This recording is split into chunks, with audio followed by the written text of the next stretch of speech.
On the wedding day, Ethan's secretary called him, saying that the client had been inappropriate with her at dinner. Ethan, afraid Scarlett would be harmed, immediately abandoned me and fled the wedding. The guests below erupted in an uproar, all waiting to see me humiliated. Soon after, I received a text message from Scarlett with a picture of her and Ethan at a hotel. See? All I have to do is call, and Ethan comes running, so what if you're having a wedding? I'm still the only one in his heart. At the same time, I also received a message from Ethan, Scarlett's really drunk. I'll settle her down first, then come over for the wedding. Our families are connected by a strategic marriage anyway, this is just a formality. Please be understanding. Reading the cold words on my phone, I took a deep breath and looked towards a corner of the venue. I grabbed the MC's microphone. Liam, will you marry me? The man in the corner strode forward, his eyes burning with eagerness. Yes. Those who had just been watching the spectacle turned towards the low male voice. The man wore a well-tailored bespoke suit, broad-shouldered and narrow-waisted. With a few long strides, he reached me. I, Liam, have waited all these years, and finally, I've found you. If the groom's gone, just replace him, there are plenty of men in the world. The wedding ended, and the excitement faded. It was only when I picked up my phone that I saw a message Ethan had sent me 2 hours earlier. Just a few short words, wedding. I had painstakingly prepared this wedding for 2 months. How could it be cancelled just because of one sentence from Ethan? I was looking down at my phone when a soft head rested on my shoulder. Liam embraced me from behind. Audrey, you'll be happy if you marry me, I promise. Then he snatched my phone. Stop looking at it. You've had a tiring day. Let's go back to the hotel and rest. Tomorrow, we'll get our marriage certificate. I raised an eyebrow. You want me to stay in a hotel? I didn't have my own home in this city. The only place I could call home was Ethan's. Fortunately, I had my ID with me, so I wouldn't have to go back there. Liam avoided my gaze. We only had a wedding ceremony. We aren't truly married yet, so we can't live together. I didn't expect him to say that. It was amusing. Liam frantically avoided my gaze, not meeting my eyes. The redness on his ears spread all the way to his neck. I found it intriguing and reached out to touch his flushed ear. Don't. Liam quickly dodged, but his ears turned even redder. I'll take you to the hotel. On the way, the only sound in the car was our breathing. Once at the hotel, Liam's ears only slightly returned to normal. I won't go up with you. You should get some good rest today. As he spoke, he kept looking at the ground. I had known him since childhood and rarely saw him like this. A mischievous urge came over me. I hooked my pinky around Liam's and stroked his finger pad. You too. Liam's face flushed instantly, and he drove off. Watching practically flee, the bad mood I had suppressed all day finally eased. But I didn't expect that as soon as I stepped out of the elevator, I would run into Ethan and Scarlett. Scarlett's face was flushed, and she was practically draped over Ethan. Ethan was supporting her, and when he looked up and saw me, his first reaction was to frown. What are you doing here? I couldn't understand how Ethan could be so self-righteous. He and Scarlett had just come out of a room. His previously neat tie was gone, and beneath his casually unbuttoned collar, I could faintly see hickeys. I didn't say anything, intending to walk straight past them. When received no response, he yanked my wrist. I'm asking you a question. Why aren't you home at this hour? What are you doing at a hotel? Seeing his furious expression, I almost thought he was concerned about me. Pain shot through my wrist, and I yanked my hand free. What does that have to do with you? I'm your boyfriend, your fiancé. Of course, it has something to do with me. The next second, Ethan suppressed his anger and sighed softly. Audrey, be good. Don't throw a tantrum. I laughed, exasperated. I'm throwing a tantrum? He said he was my boyfriend, yet he was holding another woman in his arms. He said he was my fiancé, yet he abandoned me at the wedding because of another woman. And now he appeared at the hotel covered in suggestive marks. Ethan patiently tried to coax me. Didn't I explain it when I left? No matter how angry you are, you shouldn't run away from home. Come on, let's go home. His explanation was that he was worried Scarlett would be forced to drink too much. Scarlett is a girl entertaining clients. I was afraid she'd get drunk and something would happen, so I went to check on her. I'd be back soon. I'd only heard owners tell their dogs they'd be back soon before leaving. I had never heard I'll be back soon applied to a wedding. What did he take me for? What did he take this wedding for? At that thought, rage surged through my brain, and I trembled all over. Get lost. Ethan's face suddenly darkened. His invitation had been rejected again, and his patience ran out. Audrey, I'm telling you one last time, come home with me. Scarlett's really drunk and has a terrible headache. I need to go back and make her a hangover remedy. I thought he wanted me to go home to appease me, but it turned out it was still for Scarlett. I glared at him resentfully, 1,000 words stuck in my throat. As we stood in a stalemate, Scarlett, who had just seemed infatuated, spoke up. Ms. Audrey? What are you doing here? One after another, they asked me why I was here, but no one seemed to think they were the ones who shouldn't be here. Mr. Ethan, you're too fierce. Girls don't like that. She chuckled. If Audrey doesn't want to go back, she doesn't have to. She probably has her own business. What else could one do at a hotel besides sleep? S.E. Scarlett deliberately said this to mislead Ethan. He certainly didn't disappoint Scarlett's cunning plan, staring at me with dark eyes. Who did you make plans with?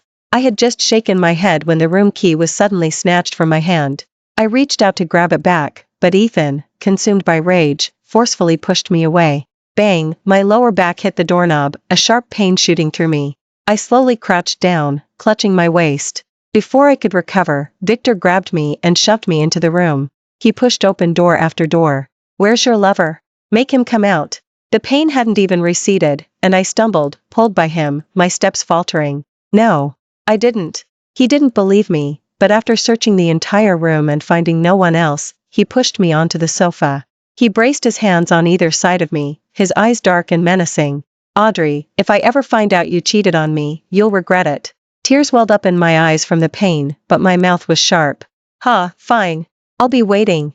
We had argued before, but even during our worst fights, as long as I pouted and my eyes reddened, Ethan would give in. Even if what I said at the time was harsh. But now, Ethan gripped my chin, and in a voice only we could hear, he whispered, think about those paintings. With that, he released me and, putting his arm around Scarlett, walked away without looking back. With a bang, the door slammed shut. I sank weakly to the floor. Tears silently streamed down my face. Because of Ethan's words. Ethan was an artist who ran his own art company. When I first met him, he couldn't yet be called an artist, he was just a poor student who could draw. At that time, I had just had a falling out with my family and came to Emerald City alone. My living expenses ran out, and my credit card was cancelled. To eat, I took a part-time job as a nude model. My first and last client was Ethan. We had no eye contact throughout the session.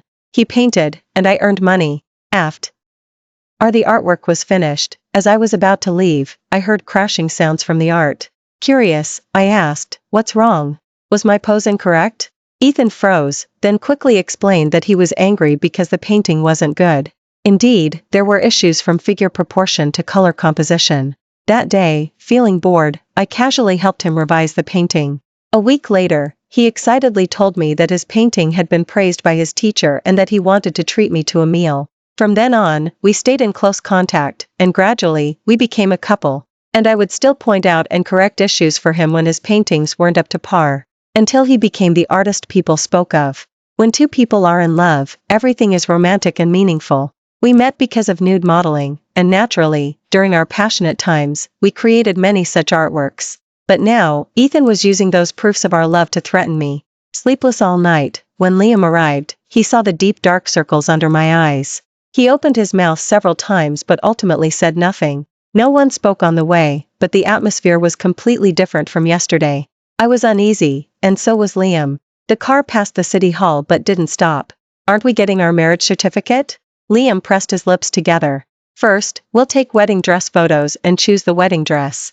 The fatigue from a sleepless night washed over me, and I didn't delve into his reason for changing the plan. When we arrived, Liam went to park. As soon as I entered the bridal boutique, I saw Ethan and Scarlett. Scarlett, dressed in a pristine white wedding dress, stood under the lights, smiling happily. Ethan, how do I look? Ethan, wearing a matching suit, stood opposite her, bending down to lightly kiss her hand. Beautiful. I stood at a distance, observing their sweet interactions clearly. Scarlett was Ethan's secretary and always called him Mr. Ethan. But just now, He called him Ethan, so intimately. There was no hint of a superior-subordinate relationship between them. They looked very much like a couple. They didn't see me. Scarlett walked towards Ethan, and nestled beside him. Let's take this one then. We'll go take pictures. Ethan didn't move. Just when I thought he would refuse, he spoke. Scarlett, wait for me a little longer. Scarlett's tears streamed down her face. Ethan, I'll wait for you, but you have to tell me how long? Do you know how heartbroken I was yesterday? They embraced tightly, while I stood to the side, feeling utterly cold. Although I had already guessed their secret relationship yesterday, after hearing their words, I felt there was something more unusual going on. The next second, Ethan raised his hand and swore, "Scarlett, as soon as I'm firmly established, I'll marry you. You know, marrying Audrey is just a necessary step. Everyone in the industry knows about our relationship. I'm still in my rising phase and I need her." Yes, everyone now knew Ethan's fiancée was me, not only because we had been together for a long time, but also because I had been helping Ethan all these years. An artist is worthless before they become an artist. All these years, I worked hard independently, supporting Ethan, who had an artistic dream. After he achieved some success, I resolutely resigned to help him manage his art. The overlap of our work meant many people knew me. Social strata are never determined by profession. While managing the art, I inevitably encountered some people who had ulterior motives toward me. Ethan clearly needed that order, needed money, and needed fame. Yet, after learning that the other party had been disrespectful to me, he would resolutely blacklist them and refuse to ever collaborate again. When a female client asked him to paint her portrait, Ethan, with a mix of youthful idealism and staunch loyalty, declared, "The only female subject under my brush is my girlfriend, Audrey." But how did things change? When did Ethan stop needing me, stop painting for me, and even stop allowing me to appear in the art? "Scarlett, you know, you're the only one who has ever been in my heart." Ethan's words interrupted my thoughts. "From high school until now, after all this time, you're the only woman I've ever loved. See? I even have our couple's tattoo with your birthday on my heart. You have to believe me." Boom, I felt the world spin. Ethan had a tattoo on his heart, a butterfly with only one wing and 4 numbers. I had once curiously asked, why only half a butterfly? What does it mean? He explained that it was art, the beauty of imperfection. He said the numbers marked the day he fell for me. I believed him and, in my self-delusion, even tattooed a flower on my waist. Thinking cheesily, butterflies always loved flowers. I watched them without blinking, not even noticing when Liam entered. "What are you looking at?" Liam's voice caught Ethan and Scarlett's attention. The moment Ethan saw me, a flicker of panic crossed his face, but he quickly regained his composure. "How did you follow me here? I told you to go home, and you didn't. Are you stalking me?" I stared at him steadily. Ignored by me, Ethan's face darkened with displeasure. "I'm asking you a question. When are you going home?" He came over to grab my arm, but Liam blocked him. "Buddy, speak clearly. Don't lay your hands on my wife." "Your wife?" Ethan frowned. "Audrey, that's enough. There's a limit to your tantrums. You don't need to hire someone to act just to spite me." Scarlett slowly walked over. "Mr. Ethan, Ms. Audrey might be jealous. You should comfort her." No sooner had she spoken than she seemed to trip on her wedding dress, stumbling forward. She landed squarely in Ethan's arms. "Are you okay? Did you hurt yourself anywhere?" I took a deep breath and couldn't help but say, "Disgusting." Then I prepared to pull Liam away, but Ethan stopped me. "Stop. I haven't even asked you yet. Who's this man?" Suddenly, he remembered something. "Is this your fling from last night?" He became increasingly nasty, even involving Liam, so I had to turn and face him. "Ethan, have you lost your mind? What right do you have to question me? The moment you ran away from the wedding, we were over." He acted as if he'd heard a ridiculous joke. "Break up? Did I agree to that?" As he spoke, he moved to lay his hands on me again. This time, Liam didn't hold back. The moment Ethan touched me, Liam grabbed Ethan's wrist, pulled hard, and twisted his shoulder. "Buddy, I warned you, be polite to my wife." "Who the hell is your wife?" Ethan's words played right into Liam's hand. He smiled, pulled out his phone, and showed him the wedding photo on his screen wallpaper. "My wife. Beautiful, isn't she?" The next second, he turned and winked at me, signaling for me to relax. "Honey, when are we getting our marriage certificate?" Watching his face fall, I felt a surge of satisfaction. "Let's go now." I wasn't kidding, I still had my ID in my pocket. Liam paused for a second, then gave a rogue whistle with a smirk. Ethan recognized the wedding decorations, his eyes widening as he roared, "Audrey, who allowed you to get married?" I looked at him coldly. "Isn't this good? Now doesn't have to wait for you. Everyone marries their first love, it's perfectly reasonable." With that, ignoring the stunned looks from both Ethan and Liam, I walked away without looking back. As I brushed past Scarlett, I looked her up and down. If truly cared, he wouldn't have let you wear this wedding dress just to appease you. "What do you mean?" "This dress is a semi-high neck. With your fuller bust and shorter neck, it makes you look bulky. If you're doing a wedding dress photo shoot, you should wear something that flatters you. Scarlett stared deeply at me. Liam saw me leave and quickly ran to my side, blinking his wide eyes. What did you mean by what you just said? What does everyone marries they? Our first love mean? At the same time, Ethan shouted from behind, Audrey, get ready for those paintings to be spread everywhere. And studio in Emerald City caught fire due to improper fire safety. Fortunately, there were no casualties, but the artworks of renowned artist Ethan were destroyed. When I saw this news, Liam was pestering me. Tell me, what did you mean by what you said that day? Despite being 6'2", his whole demeanor exuded an endearing charm. If people had tails, Liam's tail would probably wag like a propeller. I smiled and evaded him. Liam pouted and hummed, then clung to me the next second. It's okay if you don't tell me. We have so many years ahead of us. I'll always wait for you to speak. After all, I'm very good at waiting for you. Honey, it wasn't the first time Liam had called me wife, but my face still warmed. Yes, we had gotten our marriage certificate. That afternoon, the day I ran into Ethan and Scarlett at the bridal boutique, I dragged Liam to City Hall. After we left the bridal boutique that day, he kept pestering me about what first love meant. He didn't mention anything about wedding photos or getting our marriage certificate, he just kept bothering me with that one question. I got annoyed with his incessant nagging, so I got out of the car, opened the driver's side door, pulled him out, and pushed him into the passenger seat. I floored the accelerator and drove straight to City Hall. Liam froze when he saw City Hall. What are we doing here? I gave him a look. Legally tie you down. From the photo taking to receiving the certificate, Liam was completely dazed. It wasn't until the marriage certificate was handed to him that he snapped out of it, embracing me, and shouting, Audrey, you're my wife now. Looking at the excited Liam, I re-examined this person I knew so well. Perhaps we had missed many years due to misunderstanding, but I still knew him deeply, just as I could drag him to City Hall without asking if he had his ID, because I knew he was always ready to marry me. This was the unspoken understanding and knowledge we had shared for over 20 years. As I stared at him, reminiscing, Liam seized the chance to steal a kiss. I smiled and evaded him, then looked him squarely in the eye. The studio caught fire due to improper fire safety? Liam chased me, biting my lower lip and murmuring, you needed a good reason to burn his artworks, one that wouldn't involve you as his manager and could quietly put the matter to rest. Fire safety was the best reason. The very day Ethan threatened me, I arranged for someone to set his art on fire. All the artworks he threatened me with were wiped out. Afterward, Ethan did call to question me, but he had no concrete evidence. At the same time, I also resigned from my manager position. However, after I left, the employees I had hired also resigned. Now, Ethan and Scarlett were left to clean up the mess at the art themselves. Meanwhile, I said, want to come home with me to meet my parents? Liam hugged me. You've been away from home for so many years. Your aunt and uncle really miss you. Don't be angry with them anymore. It's not just because of them, I said, breaking free from Liam's embrace to pack my luggage. I was in Fairfield. After graduating from high school, I had a big fight with my parents and ran off to Emerald City. After years apart, I really missed them. Liam and I arrived home the next afternoon. My parents' eyes immediately reddened the moment they saw me. After sharing my longing with my family, I also told them about Liam and my marriage.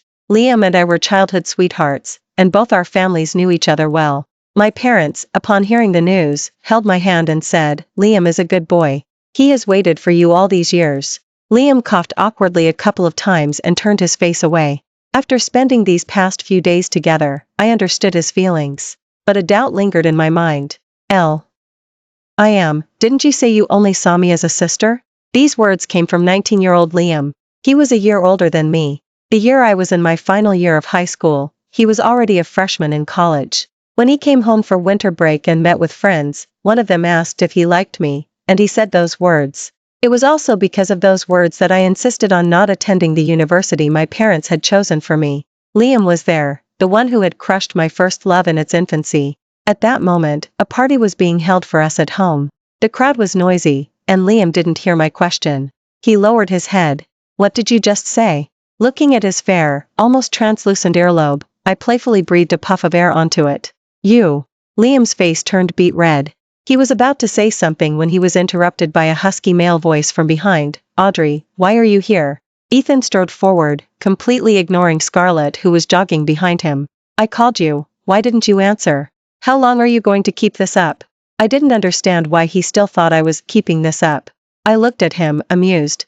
Liam stepped in front of me, clicking his tongue impatiently. Dude, what's your deal? Do you enjoy harassing other people's wives? He said, taking my hand and showing off the rings on our fingers. Ethan scoffed indifferently.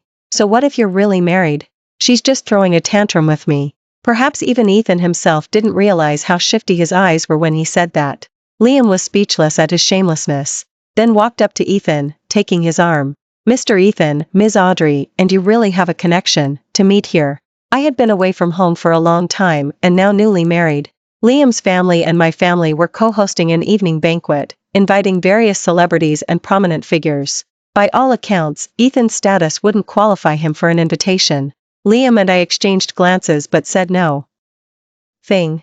It was Ethan, prompted by Scarlett, who demanded, Audrey, what are you doing here? He then pointed at Liam. Did he bring you? How did you change so much? Did you become a gold digger? Pfft. I couldn't help but burst out laughing. It immediately drew a lot of attention. Uncle, who was standing nearby, saw us and walked over with his glass raised. Audrey and Liam are home. Your uncle has finally waited for your good news. Uncle was a respected artist, and he had helped me a lot during my years in Emerald City. He had also helped Ethan significantly. Ethan was very surprised to see Uncle. Ever since his art caught fire, all his savings had gone into rebuilding the art, leaving him penniless. At the same time, Mr. Arthur had released a statement saying he had never taken Ethan as a disciple, only having met him once. Mr. Arthur had previously guided Ethan a few times out of respect for my family. Since then, Ethan had leveraged Mr. Arthur's name, claiming to be his closed-door disciple. It was with the endorsement of Mr. Arthur's reputation that Ethan quickly rose to fame. However, when Mr. Arthur issued a statement disavowing any connection with him, Ethan stopped receiving orders, and his artworks were once again ignored. Rebuilding the art had cost him all his savings. Ethan couldn't understand why Mr. Arthur had suddenly released the statement and wanted to find a new opportunity. He had tried several times, through various connections, to find out that Mr. Arthur would be at this banquet. But now, the senior he had painstakingly tried to meet was actively greeting his ex-girlfriend, so he was naturally surprised. I glanced at the nearly frozen Ethan and smiled as I lightly embraced Mr. Arthur. Teacher, you've gone to so much trouble for me all these years. Mr. Arthur smiled and shook his head. You're my eldest disciple, of course, I'll help you. It's nothing. Fortunately, things have been set right. Ethan listened, stunned. Mr. Arthur, you. Arthur heard Ethan's voice but didn't spare him a glance. After patting Liam's and my hands, he went to greet others. Just then, a server carrying drinks passed by and was stopped by Liam. The young couple, how may I help you?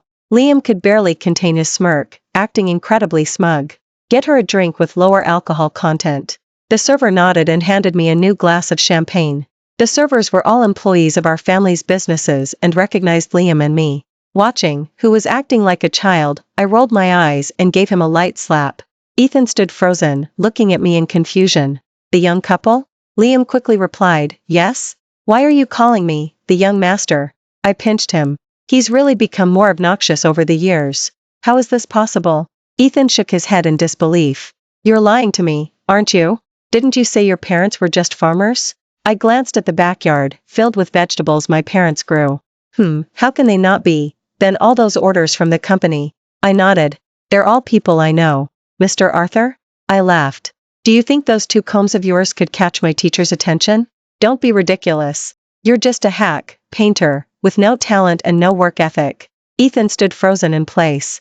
My parents' speeches were over, and they were inviting Liam and me to the stage to give our remarks. As I brushed past Ethan, I reminded him of a fact. Ethan, I don't need to marry for money. I am the money itself. Scarlett was also stunned, but after hearing my words, she still angrily spoke up for Ethan. Audrey, what are you showing off about? You moved on seamlessly, and you think you're justified? Well, that's still better than you, a placeholder who'll never become official. Ignoring them, Liam and I walked hand in hand onto the stage. Behind us, the large screens displayed our wedding photo. Tacky, but it was the result of Liam's insistence. We both thanked everyone for coming. And as our speeches neared their end, Ethan's shouts came from the crowd. Audrey, I was wrong. He burst through the crowd and ran towards the stage. I truly know I was wrong, I'll change. We've been together for so long, how can you just abandon me? And what about our shared career, our home? Are you giving all that up? There were tears glistening in his eyes. Perhaps there was some genuine emotion, but hypocrisy dominated. His speech was nothing more than an attempt to tie himself to me. Even if we had no relationship afterward, when people mentioned Ethan, they would always add the ex-boyfriend of the Hayes family daughter, and he would automatically gain attention. A shrewd calculation. I glanced with disgust at his frantic, disheveled state, then waved for security to throw him out. At the same time, I declared that the family would have no further dealings with him. This meant that no one attending the banquet today would cooperate with Ethan. When the banquet ended and Liam and I were about to leave, Ethan was still waiting at the door. He saw me, and the old drama played out again, only this time, there wasn't such a large audience. My patience completely vanished. Ethan, you truly are a craven opportunist. Why didn't you think of this day when you abandoned me at the wedding? Why didn't you regret it when you slept with Scarlett? Watching's face gradually turn pale, I told him sternly, don't talk about you're in my home. It's disgusting. And yes, we were together, but those years were nothing compared to even a fraction of the time Liam and I have spent together. Why do you think I chose you back then? Ethan's gaze was empty, his lips trembling. No, don't say that. I beg you. You don't actually believe someone used to the finest doesn't suddenly crave simple meals, do you? Ridiculous. I ignored the despairing Ethan and drove away. As I passed Scarlett, I smiled sardonically at her. Hurry up and work hard to take my place. It's not lick. There won't be another me after I'm gone, right? I knew my gloating expression was ugly, but it was less than 1% of the anger and humiliation I had once felt. After all, if not for Liam, I truly would have had to marry Ethan. Liam and I held another wedding in Fairfield. This time, Liam handled everything from start to finish, from the venue decorations to guest invitations. Even the invitations were handwritten by him. The day before the wedding, I, someone who had already been married once, was so nervous I couldn't sleep. I sent Liam a text message, "Are you asleep? Come out and chat with me." Our two homes were next door to each other, but Liam refused. No, the bride and groom aren't allowed to see each other the night before the wedding. This was an old tradition, yet he stubbornly insisted on it. Just recently, 80-year-old Grandpa had insisted on writing our marriage vows. His family was exceptionally serious about marrying me. People can't be compared to one another. I suddenly remembered my wedding with Ethan. It seemed luxurious, but every aspect served as a networking opportunity in a pursuit of fame and fortune. The gifts, initially promised as 5 pieces of wedding jewelry, became 3, and in the end, it was just a used gold bracelet his mother hurriedly slipped off her wrist. Liam's and my wedding video played on all the large screens in Fairfield for 3 days. I found it embarrassing, but said, I have to let everyone know that I waited for you. Looking at his eager eyes, I nervously avoided his gaze. I mumbled, you were the one who rejected me, but now you act so devoted. This time he heard me and chased me to ask what I meant. Even during our physical exam after returning to Emerald City, he was still asking. Just tell me otherwise. When the doctor asks if anything hurts, I'll say my heart hurts. I raised an eyebrow. Question mark. My wife is hiding something from me. I'm suffering. My heart feels like it's cracking. Of course it hurts. He feigned a wail, and I quickly covered his mouth. I'll tell you in a bit. Liam's little trick worked, and he kept smiling until the physical exam was over. Liam and I were planning a family. When we went to the reproductive department to get information, we passed by the family clinic, and saw Scarlett and Ethan. Scarlett, her face streaked with tears, clutched her belly. Ethan, please spare this child. He's our baby, he's already over a month old. Hearing the news of Scarlett's pregnancy, I wasn't surprised. Over a month, that probably meant it happened around the day Ethan ran away from our wedding. No. This child can't be kept. Ethan roared.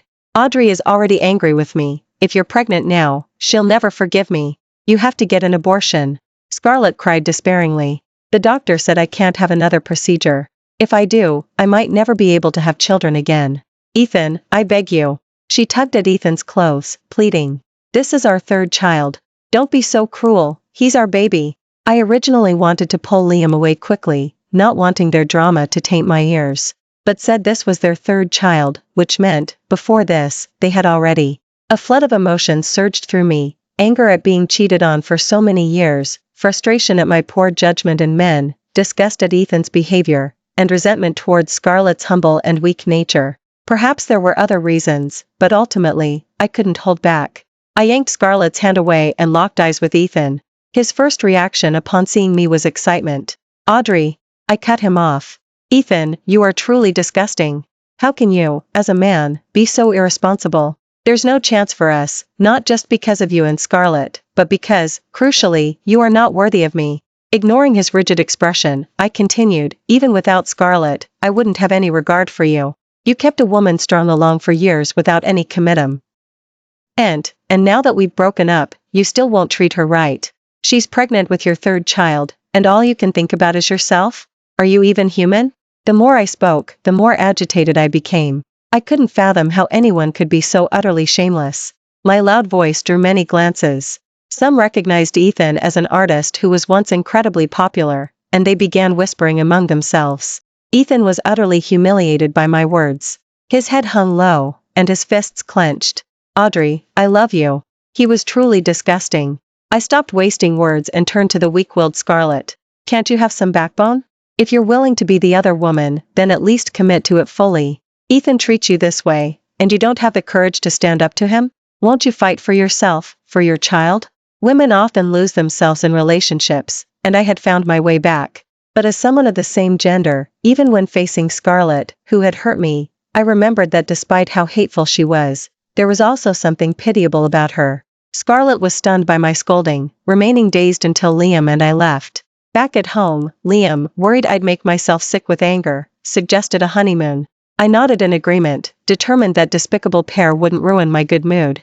On the beaches of Maui, Liam held my hand while picking up seashells. I watched him, head bowed in concentration, and answered a question he'd always been curious about. Liam, I was the one who fell for you first. He paused, mid-stoop, and then stood up suddenly. What do you mean? I brought up what he'd said to his friends when he was 19. You see me as a sister. I can't accept that. I don't need a brother. Liam froze in place, his Adam's apple bobbed. For a long moment, he just stood there. How could that be? He explained that my parents were at his home that day. Liam's parents knew he liked me, but I was in my final year of high school a crucial time. If your parents found out I liked you, I wouldn't be able to see you again, not even under the guise of tutoring. This misunderstanding made me stand there, kicking myself for a good while. My nose tingled. I should have asked you. We weren't wrong. It's just that young hearts are so hard to read. Liam rubbed the back of my neck, comforting me. Audrey, it's okay. Look, no matter what the process was, it was all part of the journey. What matters is that the outcome is right. I buried my head in his arms, my voice muffled. The honeymoon was originally planned for a month, but it ended early when, after about half a month, I threw up and found out I was pregnant. Back at home, the security guard handed us a cardboard box. A tall, slender man delivered it, about half a month ago, I'd say. Checking the surveillance footage, the person was Ethan. We opened the cardboard box. Inside was a painting. It depicted me sitting on a sofa, reading a book. Besides his name, the signature included the words "I'm sorry." Liam told me Ethan had been imprisoned. I was puzzled. Scarlett insisted on not getting an abortion, and she moved the remaining money from his failing company, but Ethan found out. The day she was leaving the country, Ethan hit her with his car. Both she and the baby died, and Ethan faced legal consequences. This must be what he gave to the security guard before he went to prison. What do you plan to do with it? I didn't have much of an emotional reaction after hearing that. I looked at the painting. I waved my hand dismissively. Burn it. Burn it. My child will grow up to be a morally upright young person. We can't keep anything from someone like that in our home. Liam's tense expression relaxed. Consider it done. He immediately went to arrange for the painting to be burned. I, however, called a flower shop and arranged for a bouquet of flowers to be placed at Scarlett's grave. That was probably the only thing I could do for her. Thanks for watching today's story. If you enjoyed this video, please like and share it with your friends. We look forward to hearing your thoughts in the comments section. Feel free to share your views, and don't forget to subscribe to our channel for more exciting stories. See you next time.